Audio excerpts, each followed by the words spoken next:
ভিয়েতনামের বিপক্ষে হারের পর এখন কাঠগড়ায় কোচ হাভিয়ের ক্যাবরেরা।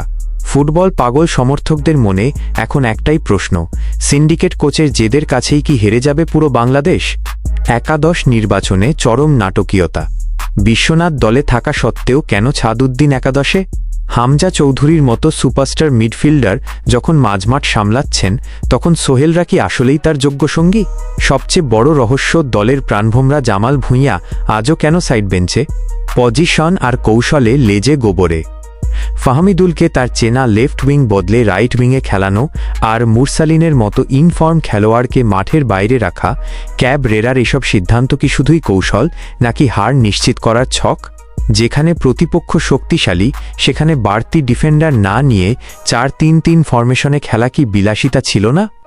ব্যর্থতার দায় কার? চেলসিকে বিশ্বকাপ জেতানো এনজো মারেস্কা যদি ব্যর্থতায় বিদায় নিতে পারেন, তবে ক্যাবরেরা কেন বহাল তবিয়তে?